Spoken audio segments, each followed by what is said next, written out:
knowing how close that you two became, you and Prince, right? What was it like for you when you heard of his passing? Where were you and what happened? You know what? When Prince passed, I was at home and I heard it on the news. But we spent a lot of time together. There was a portion of our lives that we spent together, and we were seeing each other every day, and it was really beautiful. And we read books. We read some of the same books. He turned me on a book, I'd read it. I'd turn him on the book, he'd read it. I love anyone I can share intellect with, and that is like what turns me really on. And but I never, and here I am. I'm an expert drug addict, okay? I've done it. And I could not tell. I never had an inkling, not even a suspicion, that this dude was dropping even an aspirin. Yeah, because with that witness... I would know. I'm like, hello? What happened? What? But, you know, because especially with him being such a devout witness, you know, Larry Graham came into his life. I could see, look, I was seeing all through it. I was cussing out Larry Graham and everything. I was all in everybody's behind. Believe me, I was. Okay? I really was. I was all in their business.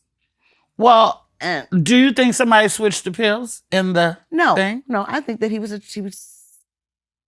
But look, let me tell you, this dude broke both his ankles at the same time.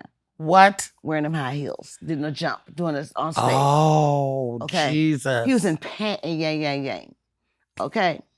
Now, if I'd have thought about that back then when I was looking for some evidence, I probably could have come up with some evidence, you know. I do consider myself somewhat of a sleuth. But I did not, I swear to God, he was the best at illusion. And what do you call it? Somebody, misdirection and the whole thing. You rarely saw him eat. He stayed up all hours of the night and shit like that. He used to go bowling at 3:00 in the morning.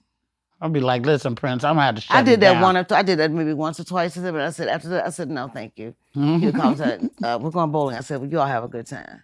You know. But yeah.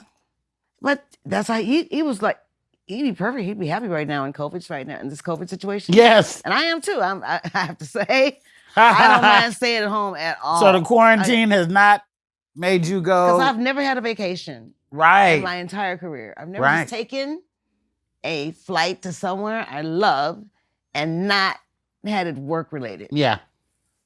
People don't realize that we don't get vacations. We don't get time. Because we travel so much. And you can't go outside. No. You can't walk around. You know, you can't be free. Yeah. So I'm happy. I'm having a good time now. I went to Jamaica one time. You had a good time? Without having to work. Well, that's a lie. Where I met that girl. No, that's a lie. That's a lie. That's a lie. It worked too. That's a lie. I'll take that back. Forget it. Never mind. It turned into work. It did. It became work. It sure did. It sure did. Did you have a relationship with Michael Jackson though? I met him twice. I couldn't hear him either time. I was like, both times I was like, what did you say? Chaka, I got a whole thing about that. I used to say, I don't know what Joe Jackson did to them kids to make them so timid. God. And I'm like, Janet, I said, Janet, are you still fucking shy? Like you're 50 years old, you got a baby. And like, yeah, like a 11-year-old? Yeah. I'm like, what the fuck did she just say? I can't hear you.